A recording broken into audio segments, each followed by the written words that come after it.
Hey everyone, welcome back to another episode of Deep Psychology. Today we're going to start with part one of an Enneagram overview so that you can learn the Enneagram. This is a powerful personality type system that can really change how you see yourself, how you see other people, and how you relate to other people and to yourself. This is really powerful stuff. And once you discover your most dominant Enneagram types, you'll be surprised about how much self-understanding this brings. This is a Deep Psychology podcast. I'm Ross Edwards, author, coach, podcaster, and avid practitioner and teacher of psychology and spirituality.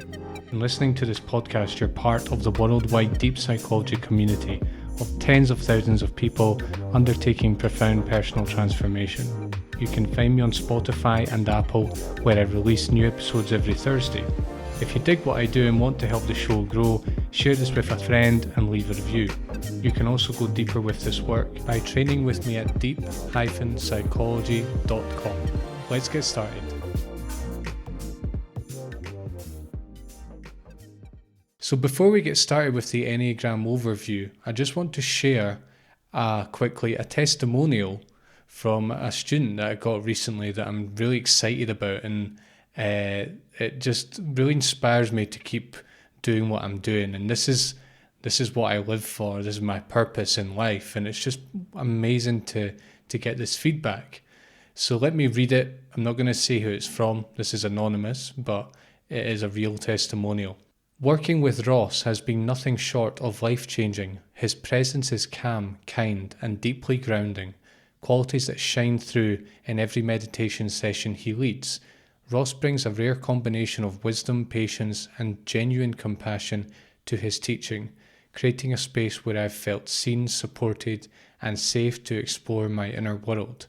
His guidance has helped me reconnect with myself on a profound level. Through his psychospiritual approach, I've gained insights that have transformed not only how I meditate, but how I live.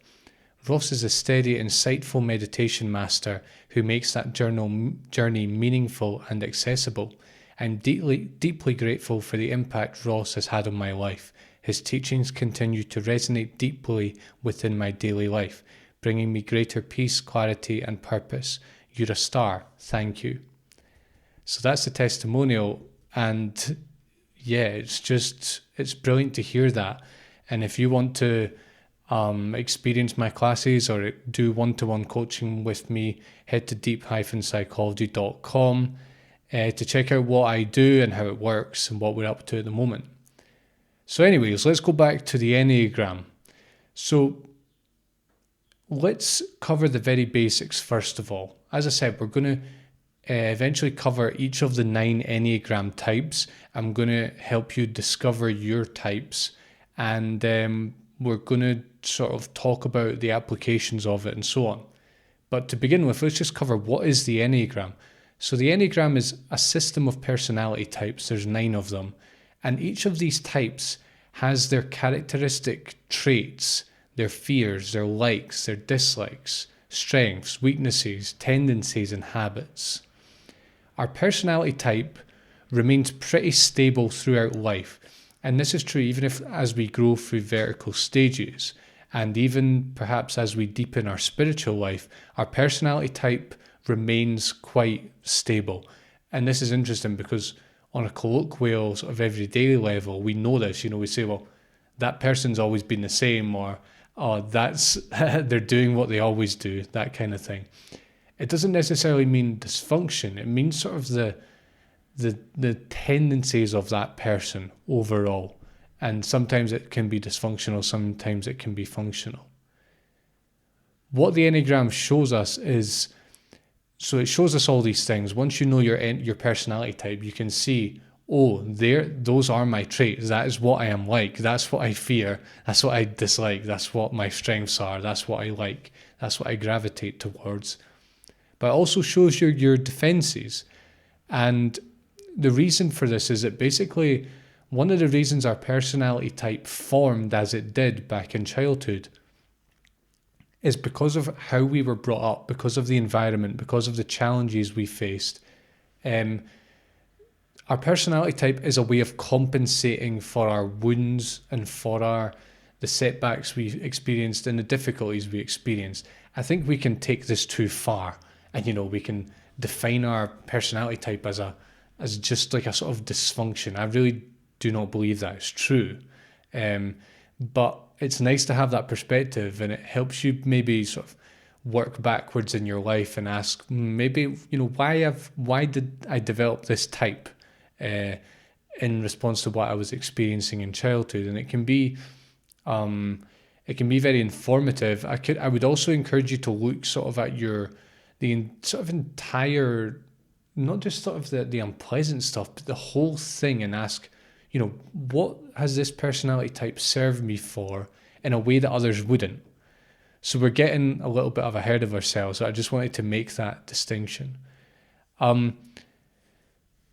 if we look at the personality type as a kind of coping mechanism,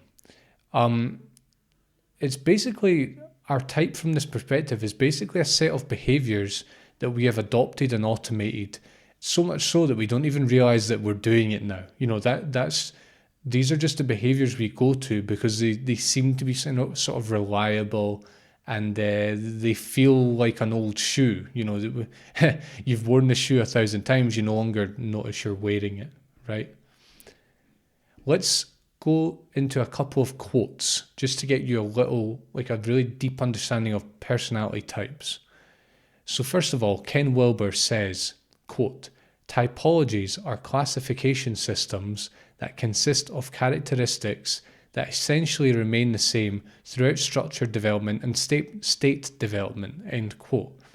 So if you don't know, structured development means sort of psychological levels of development, psychological development that occurs not only with age, but in many ways it is guided by age. And Don Risso and Russ Hudson, who are two of the main leaders in the Enneagram field, they say, when talking about the Enneagram type, they say, quote, "The main filter we use to understand ourselves and the world around us, to express ourselves, to defend ourselves, to deal with our past and anticipate our future, to learn with, to rejoice with, and to fall in love with, is our personality type," end quote. So if you were in any doubt about the power of our personality type, that quote right there might just dispel your doubt. So let's talk about now, we've spoken a little bit about what personality types are abstractly, sort of big picture. But why is it powerful to learn the Enneagram, to learn your type, to learn about the other Enneagram types? And there's a few main reasons that I can think of and that have really impacted my life.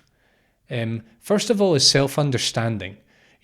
There's 9 personality types, and when you realize that most of the time your personality is pretty much falling into 1 or 2 or 3 at most, it really just shows you who you are with so much clarity, and who you are not with so much clarity. Because you might look at other personality types and just be like, well, that doesn't describe me whatsoever.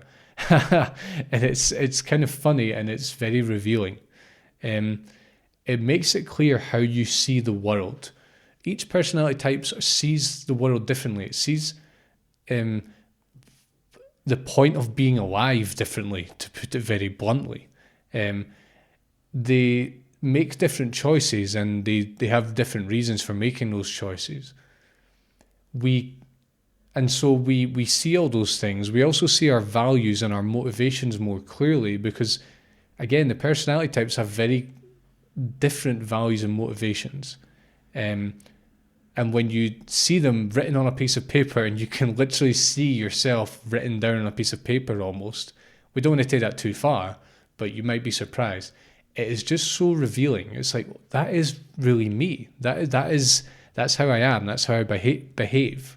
It shows you that in a positive sense. Okay, what are the upsides of that? What are the upsides of holding the values I do and the motivations I do and seeing the world as I do? And actually, now that I can put a name to it and I can really see that that's what it is, perhaps I can see that it's actually not always the healthiest option, that it might actually be quite limiting in a sense. And it just gets you asking those questions. It gets you interested. It also shows us how we react to others and to stress. And I'd also say that, just as a kind of deeper point, that we react to personality types, the other personality types, through our own personality type. So you'll tend to look at your own people who are of your type, you tend to kind of gravitate towards them. And people who are in conflict with your type, who embody types that you do not really embody at all, they can drive you crazy, to be quite honest about it. They also show you that you have a multi-dimensional personality, and it sort of lights up the different dimensions of your personality. You know, let's say you identify with 2 types mostly. Then when you read the traits of those types, you'll be like, oh, that's true, that's me. That is me. And that is also me. You know, I'm not just say a type 1, I'm also like a type 5 perhaps. You know, I can see that I am a multifaceted person. And I say this because often we try and simplify ourselves and put ourselves in a box. And the Enneagram isn't an invitation to do that. It's actually an invitation to realize that we're very complicated and that we have a lot going on inside us. So self-understanding. Next big area is understanding others. And it's hard to overstate how important the Enneagram has been for me recently in understanding other people. Because I realized that my closest friends and my closest family, although we have, of course, we have things in common with our friends. We have to, otherwise they probably wouldn't be our friends. We have things in common with our family because we are immersed in our family surround for, 18, 20, 25, 30 years. And so we inevitably inherit things. But when I look at the Enneagram types, I realize that pretty much no one that I'm close to has the same Enneagram type as me. And it explains why they drive me crazy sometimes, and they explain why our character, they conflict and they rub against each other, because in certain ways the Enneagram types are incompatible. And actually sort of having the Enneagram saying, right, okay, this is why you're incompatible and this is why you have trouble sometimes, even with the people that you're closest to, it validates the conflict. And it gets you to sort of accept the conflict and work around it and sort of loosen up your fixation on your type and the way that you see the world because of that, and the way that you impose your values and worldviews on other people, and just be like, how can we work together using our types to inform us? And it normalizes the conflict that different Enneagram types experience with each other. And this is particularly true in close relationships. And also in terms of understanding others, it just helps me love them more. It just helps me see them as they are and not having to get them to be me.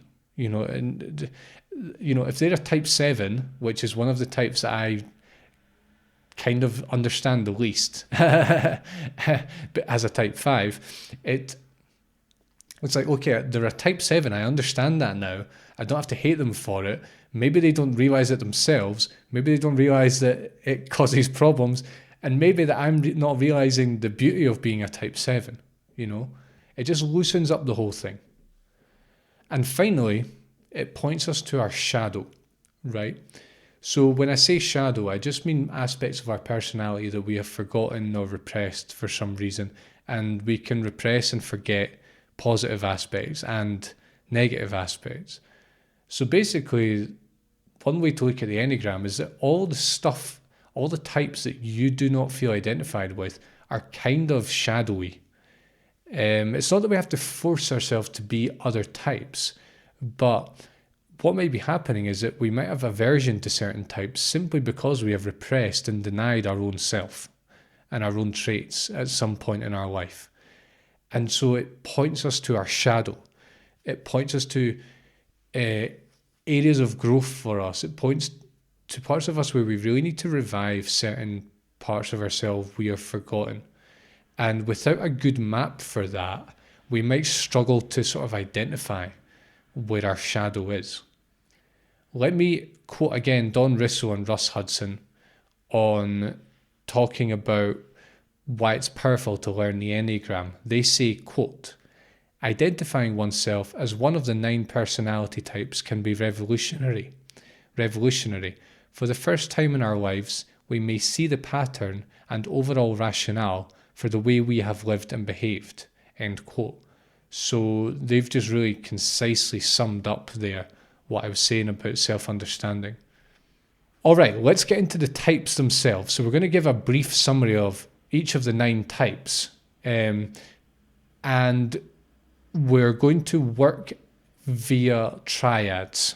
And I'll explain what the triads are. Basically, there's 3 triads. Each of them have 3 types. 3 times 3 is 9. We're going to start with the gut triad. Just before we do that, I just want to say a few things about these types before we start oversimplifying things, because we tend to do that whenever we find a nice model. Types all have upsides and downsides, for one thing. There's no good or bad type necessarily. It's very situational, and it's very much about how healthily or unhealthily do we embody it, and how closely do we sort of cling on to our type at all costs. We all embody several types, so when you learn about these types, there's going to be several of them that you feel identified with, and that is totally normal. It's very simplistic to say that you are one personality type. Although people often do say, well, I am like a textbook type 1, for example. Okay, fine. In my experience, it's not been like that. Okay, I can really look and see, okay, there's 2 or 3 that are pretty strong in me. So don't force yourself into one. That's all I'm saying. Be open to the fact that there may be more than one. We all have access to all of the type behaviors, but we tend to orient towards a limited number of them. So as I said, all the type behaviors are essentially ordinary human behaviors that we all experience, but it's about, what is the pattern? What is, on average, what are the set of behaviors that we tend to gravitate towards, right? And that's what the types are describing. They're not saying that you only have these behaviors from your dominant type or types. It's saying, no, you have all of them, but if you have a certain type or 2, then you're going to gravitate towards a certain number most of the time. I just want to remind you as well that we look at the other types through our own type. So whenever you judge a type or whenever you admire a type, that might be a reflection of your own type. So just something to be aware of. Right, so let's start with the gut triad. This is type 8, type 9, and type 1. They are numbered 1 to 9, but we're going to start with 8 just because we're starting with the gut triad. The gut triad is basically, it describes the overall sort of decision making and sort of the way that this type makes sense of the world. It's quite sort of intuitive, we go with the gut. It's quite intuitive. It's not so focused on knowledge. It's not so much focused on sort of logical explanations for things. It's more focused on just sort of energetics and sort of desire and kind of our intuition, right? So keep that in mind as we're running through the type 8, type 9, and type 1. So each type has a name, and I'm going to give you the number and the name. So type 8 is the protector. Now, the protector is an influencer. It's assertive, it's decisive, it's persistent, it's an effective leader, it's a go-getter, it's activated, strong. It's got this very sort of strong masculine energy, and this is true whether you're biologically male or female or identify as any sex, very strong masculine energy. It's doing oriented. It's quite direct. It's results focused. It's visionary.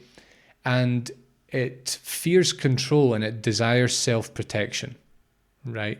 So if you might be able to think about a few people in your life or even yourself that are type 8s. And listen, the more types we study, the more we'll understand the previous ones that we've studied. And I'll also say that these are just brief summaries, okay?